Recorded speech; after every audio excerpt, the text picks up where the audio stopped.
Hello and welcome to SaltWire today for Friday, March 24th. I'm your host, Kate Walker. A police officer from Nova Scotia who was killed in Edmonton last week will be laid to rest on Monday. Constable Travis Jordan, who grew up in the Annapolis Valley, and Constable Brett Ryan were killed on March 16th after responding to a domestic violence call in Edmonton.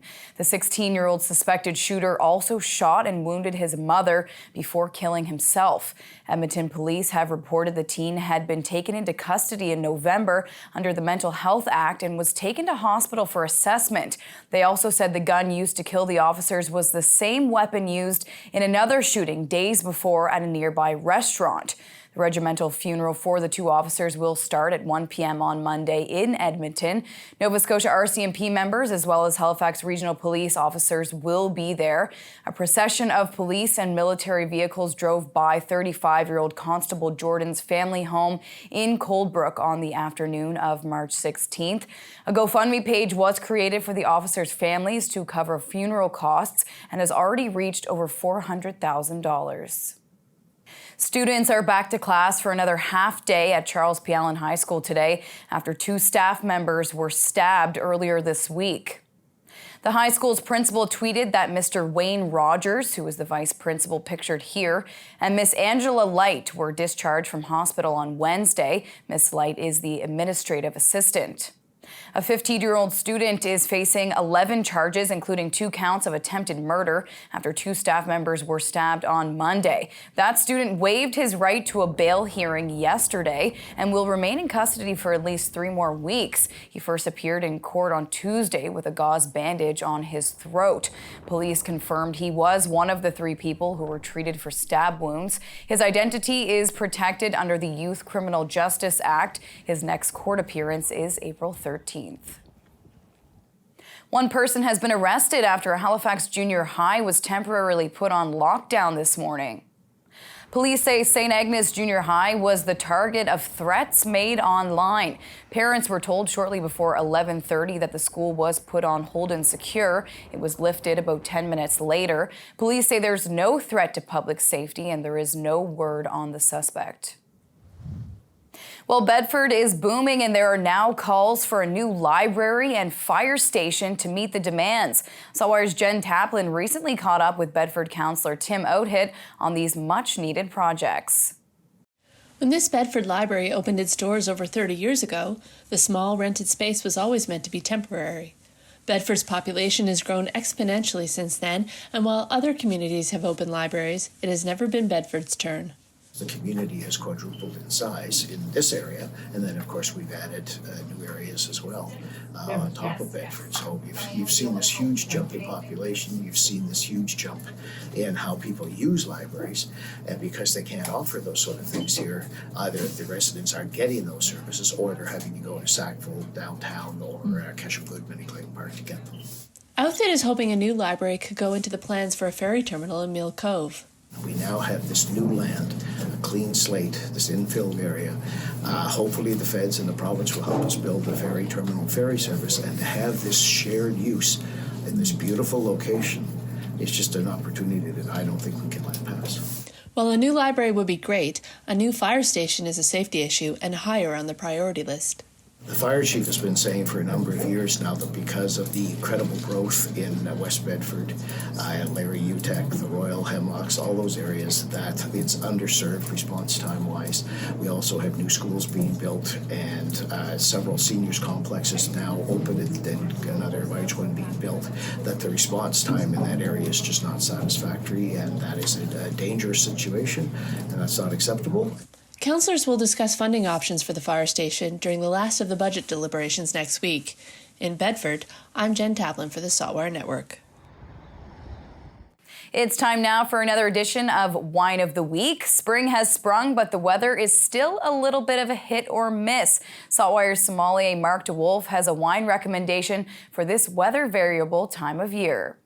As we transition from winter to spring, what's going in my glass is changing from big brooding reds to fresher styles. And this one from St. Francis in California is a classic Pinot Noir with cherry and baking spice aromas and flavors. What I love about it, it's not goopy and syrupy like some of the modern California Pinot Noirs are. What I'm gonna pair it with, roast chicken, roast vegetables, simple pasta, and if I'm feeling adventurous, I might have a little duck, a little brush of soy sauce and Chinese spice. Anyway, a great wine for this time of year. And for more wine tips, recipes, and interviews with local food and drink personalities, go to the Wine and Dine section of SaltWire.com. It's time now for a glimpse of today's Thinking Out Loud with Sheldon McLeod. Today, Sheldon is speaking with Brett Kissel about his 2 shows this weekend in Truro. 2 nights back-to-back in Truro. Tell me how that came to be. I got to give credit to my tour manager and one of my best friends, Kevin Bushy. He and the good people at the Rath East Link Community Center in Truro said, we want to do something that is going to honor hometown heroes and essential service workers and, frontline workers and everything. And how do we do this? And so it was their idea to put on a free show. And I guess they put it out to Facebook about, if we're going to do a free show, who would you like to see? What genre would you like to see? And apparently I've got some popularity in the hub in Truro. So we put one show up and the tickets were gone in 20 minutes.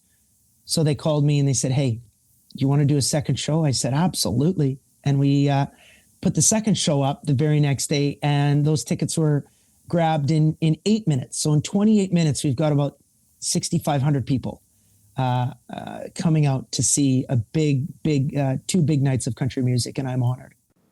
And for Sheldon's full conversation, head to the opinion section of SaltWire.com. Time now for the Atlantic Sports Wire, presented by Scott Squires.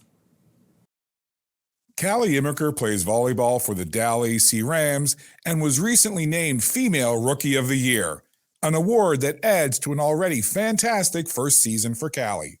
It's awesome. First year coming into college, I love this. It's a great experience. It's been a great year overall. Love the school, love the sport. Watching you all season long, it wasn't like you were a rookie. Where does that level of volleyball tenacity and skill come from? It didn't happen overnight. I mean, it's been years of training, years of practice, and support from parents and coaches all the way. It's been a process, but great. You have Coach Carrie Peck here at Dal AC, but before you got here, who were some coaches and others that really helped you and supported you in your volleyball journey to this point? I think a really notable coach for me is Coach Steve Densmore back in Manitoba. He really showed me and opened many doors for me and showed me where I could go with the sport of volleyball and where it could take me. So I thank him for that. To hear more about Callie's story, check out the full chat online at saltwire.com and on our SaltWire YouTube channel. In Halifax, I'm Scott Squires for the Atlantic Sports Wire. Thank you, Scott. On to weather now to see what's coming up in the weekend forecast. We're going to check in now with our weather specialist, Alistair Alders. Happy Friday, Kate. Well, we did have that mix of rain and snow last night. Today was drier. It was a cloudy day overall, and it was damp, and with the winds blowing today, as you can tell, it was very windy. There was certainly a bite in the air. Some sunshine in the upcoming weekend forecast, but unfortunately a bit more snow, too. This evening, though, partly cloudy with the temperature near the freezing mark, and we'll start our Saturday near -3 with a mix of sun and cloud. Into the afternoon, mainly sunny up to a high of 5 degrees, so not a bad day overall. But we have a low-pressure system that will be approaching as we go Saturday night into Sunday, so in Halifax, I expect snow will develop pre-dawn through Sunday morning, and on Sunday afternoon, that snow will mix with ice and then over to some rain. Before that mixing, 5 to maybe 10 centimeters of snow, thinking at least 5. Depending on how fast that mixing occurs, we could see up to 10 centimeters and then a bit of rain. So it's the first weekend of spring, but winter clearly not finished with us. And as I take a look towards next week, the winter-like feel will stick around for the final days of March. So fingers crossed that April is brighter and, of course, warmer. Have a great weekend. Kate. Thank you, Alistair. That's all for now. For more extended video and full online articles, stay tuned to saltwire.com. And you can find us on social media. I'm your host, Kate Walker. Thank you for joining us, and we'll see you back here Monday.